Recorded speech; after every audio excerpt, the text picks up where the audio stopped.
বর্ষার সকাল। Howrah station platform যেন ভিজে উঠেছে আকাশের অবিরাম ঝরনায়। ছাতার নিচে ছুটে চলা মানুষের ভিড়, কোলাহলের ভেতরও বৃষ্টির গন্ধে বাতাস যেন অন্য রকম হয়ে উঠেছে।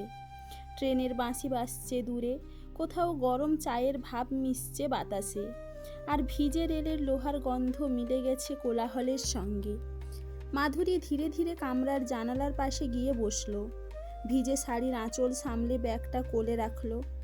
জানালার ওপাশে বৃষ্টির ফোঁটা কাঁচের গড়িয়ে পড়ছে একটার পর একটা।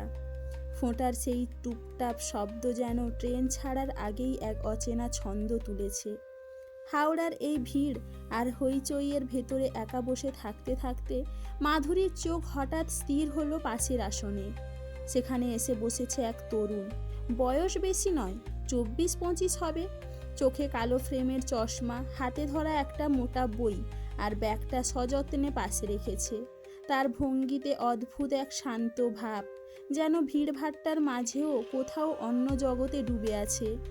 প্রথম কয়েক মিনিট দুজনের মধ্যে নিস্তব্ধতা, শুধু ট্রেনের লোহার শব্দ আর জানালায় বৃষ্টির ঝমঝমানি। কখনো মাধুরী চোখ তুলে তাকায়, আবার জানালার দিকে ফিরিয়ে নেয়। ঈশানও মাঝে মাঝে বইয়ের পাতায় চোখ রাখে, আবার অচেনা কৌতূহলে মাধুরীর দিকে তাকায়। দুজনের মধ্যে সেই অচেনা দ্বিধার নীরবতা যেন বৃষ্টির শব্দে আরও ঘনীভূত হয়ে উঠেছে। হঠাৎ ঈশানই প্রথম নীরবতা ভাঙল। মৃদু কণ্ঠে বলল, বৃষ্টিতে ভ্রমণের মজা আলাদা, তাই না? প্রশ্নটা হঠাৎ শুনে মাধুরী খানিকটা অবাক হয়ে তাকালো। চোখে অচেনা বিস্ময়, ঠোঁটে এক চিলতে হাসি। কয়েক সেকেন্ডের বিরতির পর আস্তে বলল, হয়তো।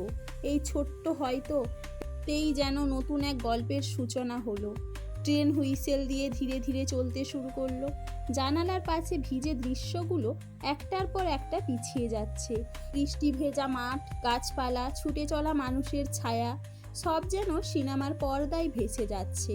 মাধুরী তাকিয়ে রইলেন বাইরের দিকে, অথচ তার কানে বাজতে থাকলো পাশের আসনে বসা তরুণের কণ্ঠস্বর। ঈশান বইয়ের ভেতর থেকে বুকমার্ক সরিয়ে রাখলো, হাসলো হালকা করে।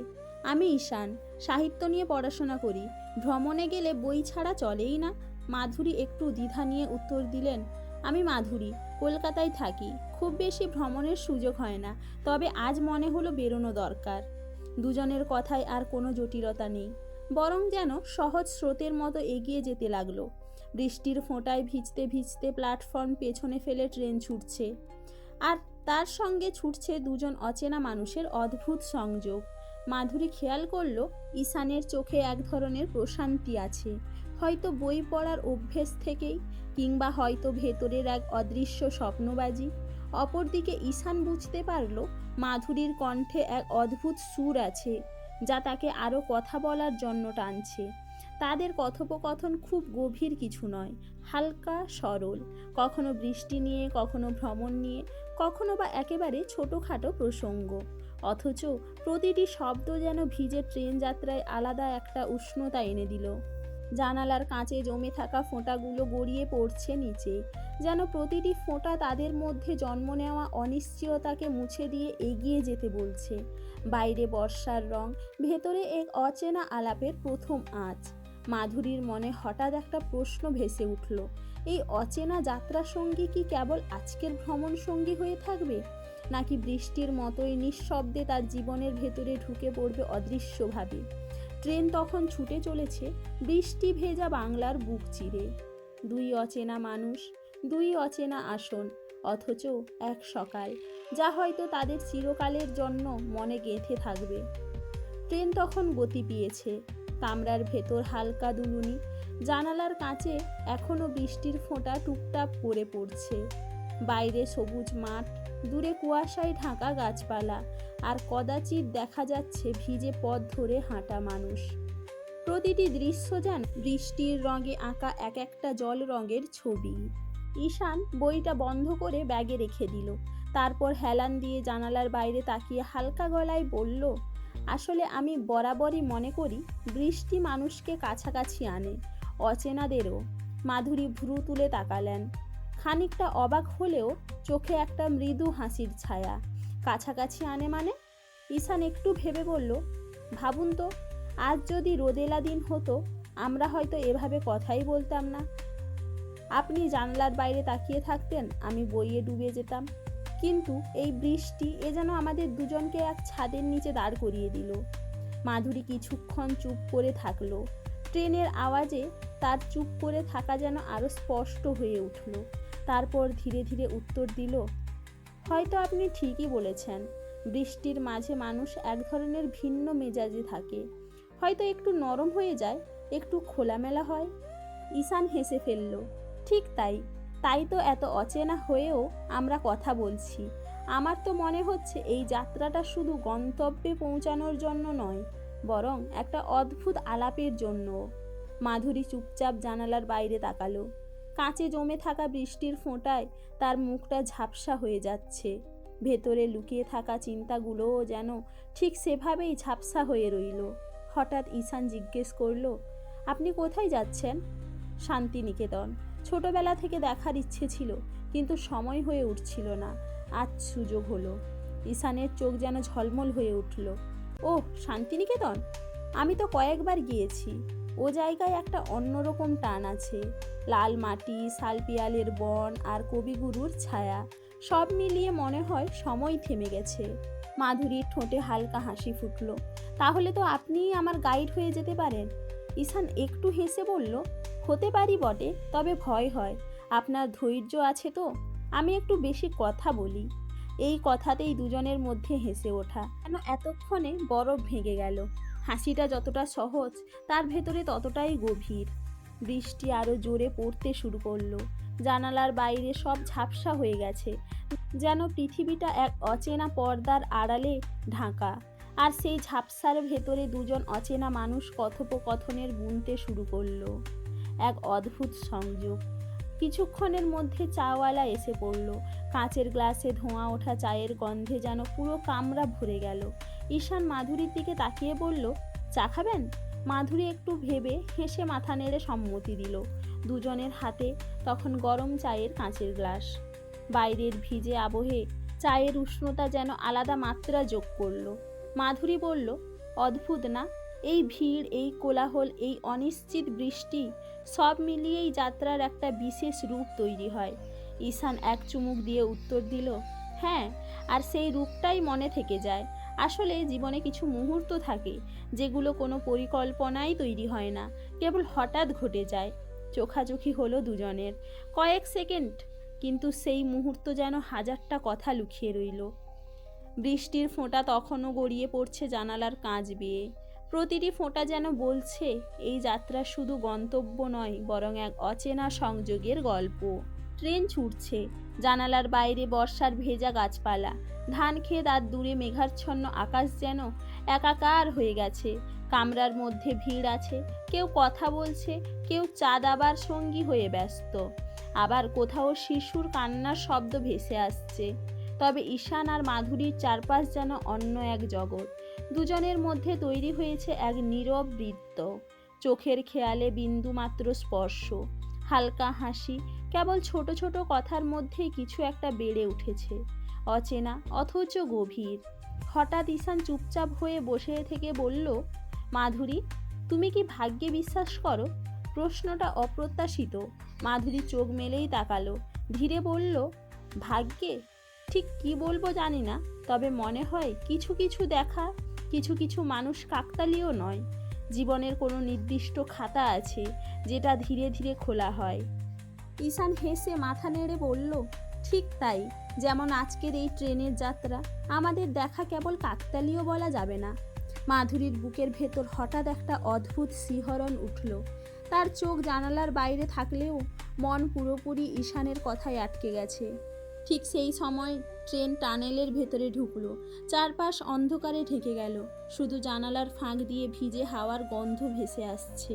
সেই অন্ধকারে দুজনের চোখ একে অপরের চোখে আটকে গেল। হঠাৎ সব শব্দ মিলিয়ে গেল। শুধু হৃদস্পন্দনে চোখের কথা শোনা যাচ্ছে যেন। টানেল পার হয়ে আলো ফিরতেই দুজনেই দৃষ্টি সরিয়ে নিল। মুখে লাজুক হাসি, চোখে একটা অদ্ভুত ঝিলিক। ভেতরে মনে হলো তারা একে অপরের আরো কাছে চলে এসেছে। অচেনা হলেও ঘনিষ্ঠ এক অনুভূতির জন্ম হয়েছে। মাধুরী ধীরে স্বরে বলল, কখনো কখনো মনে হয় আমরা অনেক দিন ধরে কাউকে চিনি, অথচ বাস্তবে আজই প্রথম দেখা। ঈশান মৃদু হেসে বলল, হয়তো তাই। নাম পরিচয় কম গুরুত্বপূর্ণ, অনুভূতি বেশি গুরুত্বপূর্ণ। বাইরের বৃষ্টি আরো জোরে ঝরছে, কিন্তু ট্রেনের ভেতরে এই ছোট্ট কামরার মধ্যে দুজন অচেনা মানুষের চোখের চোখ মিলনের এই মুহূর্ত যেন সময়কে থামিয়ে দিয়েছে। মাধুরীর বুকের ভেতরে হঠাৎ এক ধরনের অচেনা আনন্দ, এক ধরনের অদ্ভুত শান্তি। ঈশানও হঠাৎ বুঝতে পারল, এক সাধারণ বৃষ্টি ভেজা যাত্রা কেবল দেখা নয়, একটি অদ্ভুত সংযোগও তৈরি করতে পারে। ট্রেনের দুলুনি, জানালার ফোঁটা, বাইরে ভিজে মাঠ, সব মিলিয়ে একটি মুহূর্ত তৈরি করেছে যা হয়তো জীবনে চিরকাল মনে থাকবে। মাধুরী জানালার দিকে তাকিয়ে বলল, এই যাত্রার শেষটা কি আসলে গন্তব্যের জন্য, নাকি এই সংযোগের জন্য? ঈশান হেসে বলল, আমার মনে হয় সংযোগটাই আসল, আর সেটা থামবে না, শুধু আমাদের স্মৃতির মধ্যে বয়ে যাবে। ট্রেন এখন ক্রমশ ধীরে চলছে। জানালার বাইরে বৃষ্টি থেমে থেমে পড়ছে, তবে ভেজা মাটির গন্ধ আর বাতাসে মিশে থাকা আর্দ্রতা যেন আরও কাছের করে তুলছে ঈশান আর মাধুরীকে। কামরার মধ্যে নীরবতা, কিন্তু সেই নীরবতার ভেতরে কথার এক অদ্ভুত সুর বাজছে। মাধুরী ধীরে ব্যাগ ঠিক করে কাঁধে ঝুলিয়ে বলল, ঈশান, মনে হচ্ছে এই যাত্রার শেষটা আসছে। এমন মানুষকেও আমরা খুব অল্প সময়ে চিনে ফেলি, কিন্তু দেখা হবে কি আবার তা ঠিক জানি না। ঈশান কিছুক্ষণ চুপ করে জানালার বাইরে তাকিয়ে থাকলো, তারপর ধীরে ধীরে বলল, হয়তো দেখা হবে না, তবে মনে থাকবে, যেমন আজকের এই মুহূর্ত। মাধুরীর মনে অদ্ভুত এক হালকা কষ্ট হলো। ভেতরে অনুভূতি বলছে, এই দেখা হয়তো শেষ নয়, কিন্তু বাস্তবতা আর ট্রেনের গতি মনে করাচ্ছে শীঘ্রই আলাদা হতে হবে। ট্রেনের কামরা থেকে দূরে যাত্রীরা ধীরে ধীরে নামছে। ভিড়ের মধ্যে দুজনের চোখ মিলছে, কেউ কথা বলছে না, শুধু নীরবতা। জানালার ধারে ফোঁটার ঝমঝম আর ট্রেনের হালকা ঠকঠক, এই শব্দগুলোই এখন তাদের কথাবার্তা। মাধুরী ধীরে স্বরে বলল, আসলে আজকের দিনটা খুব দ্রুত কেটে গেল। ঈশান হেসে বলল, হ্যাঁ সত্যি, কিন্তু মনে থাকবে, কখনো ভুলবে না। মুহূর্তগুলো এতটাই নীরব, এতটাই গভীর, যেন সময় স্থির হয়ে গেছে। বাইরের বৃষ্টি, প্ল্যাটফর্মের ভিড়, ট্রেনের গতি সব মিলিয়ে যেন এই বিদায়ের মুহূর্তকে আরও স্পর্শকাতর করে তুলেছে। মাধুরী জানালার দিকে তাকিয়ে আরেকবার বলল, আপনি কি মনে করেন আমাদের দেখা কেবল এই ট্রেনের জন্যই, নাকি কোনো অদৃশ্য কারণে? ঈশান হালকা হাসল, আমার মনে হয় কিছু মানুষের সাথে সংযোগ এমনই হয়, অপেক্ষার দরকার হয় না। ঠিক যেমন এই যাত্রা। ট্রেনের ধাক্কা আর জানালার ফোঁটার শব্দ তাদের চারপাশে ঘিরে রাখলো। তারা জানে এই মুহূর্তই শেষের শুরু, কিন্তু মনে হলো কিছু একটা অদ্ভুত বন্ধন তৈরি হয়েছে, যা দূরত্ব, সময় বা পরিস্থিতি ছাপিয়ে বাঁচবে। মাধুরী ধীরে নামলো। প্ল্যাটফর্ম ভিজে, কিন্তু মনে হলো পৃথিবী যেন স্থির। ঈশান জানালার পাশে দাঁড়িয়ে হাত নাড়িয়ে বিদায় জানালো। মাধুরীও হাত নাড়িয়ে অভিবাদন জানালো। বৃষ্টির হালকা ঝাপটা, ভেজা পাথরের গন্ধ, ট্রেনের ধাক্কা, সব মিলিয়ে এক অদ্ভুত আবহ তৈরি করলো। মনে হলো আজকের দেখা শুধু একেবারের নয়, বরং মনে থাকবে চিরকাল। স্টেশন পৌঁছালো। ট্রেন ধীরে ধীরে থেমে যাচ্ছে। প্ল্যাটফর্ম ভিজে, বাতাসে ভেজা মাটির গন্ধ, হালকা বৃষ্টি এখনো পড়ছে, কিন্তু সেই ঝাপসা ভেজা আবহ যেন আরও কাছে টানে দুজনকে, ঈশান আর মাধুরীকে। মাধুরী ধীরে ব্যাগ কাঁধে ঝুলিয়ে ঈশানের দিকে তাকালো। দুজনের চোখে অনেক অমীমাংসিত কথা।